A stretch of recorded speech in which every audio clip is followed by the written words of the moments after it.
कश्ती वहां आकर डूब गई जहां साहिल करीब था। ये दर्द है मुलायम परिवार की छोटी बहू का, जो उन्हें चुनाव में मिली हार से मिला है। पिछले दिनों बीजेपी में शामिल होने की अटकलों के बीच अब उनका ताजा बयान सामने आया है, जिससे समाजवादी पार्टी में नया संग्राम शुरू हो सकता है। हालांकि सभी राजनीतिक पार्टियों में हार के बाद हार की वजहों को लेकर मंथन कम, सिर्फ फुटबॉल ज्यादा होता है, लेकिन यहाँ पारिवारिक घमासान हार से पहले से चल रहा है और इसके खत्म होने का दावा भी किया जा रहा था। अपर्णा यादव ने कहा है कि उनकी हार ईवीएम में गड़बड़ी की वजह से नहीं, बल्कि उनके ही करीबियों की वजह से हुई है। कष्ट इस बात का है कि अपने लोगों ने जो है दगेबाजी करी है।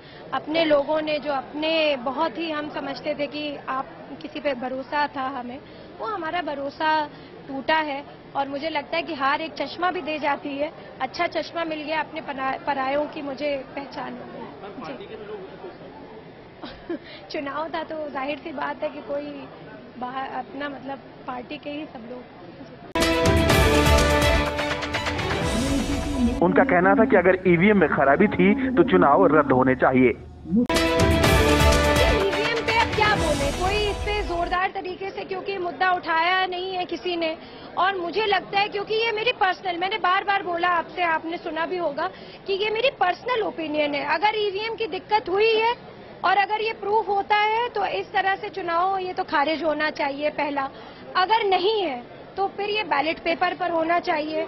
अगर ये मांग सुनी जाती है आदरणीय सुप्रीम कोर्ट में, पर मुझे पता है कि मेरा एनालिसिस जो कहता है, ये मेरी अपनी इंडिविजुअल समीक्षा है, मेरे लोगों के साथ समीक्षा है कि कहां से हम लोग हारे हैं और कहां से हम लोग जीते हैं।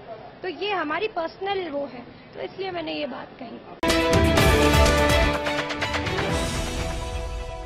अपर्णा ने कहा कि उनकी हार की वजह उनके बहुत ही करीबी रहे हैं। अपर्णा ने अपनी हार का दर्द बयान करते हुए कहा कि जब अपनों से चोट लगती है तो घाव बहुत गंभीर होते हैं।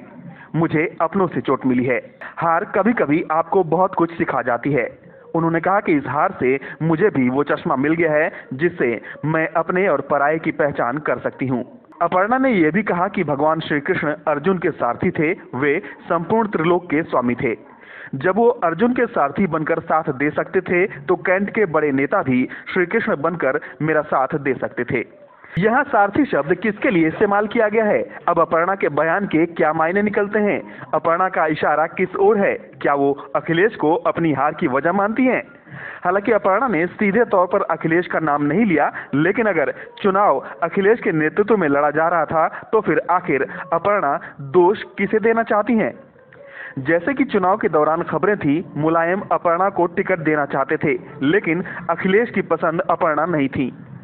बाद में अखिलेश ने अपने पिता की पसंद को सम्मान देते हुए न केवल टिकट दिया, बल्कि खुद डिंपल ने अपर्णा के लिए प्रचार भी किया।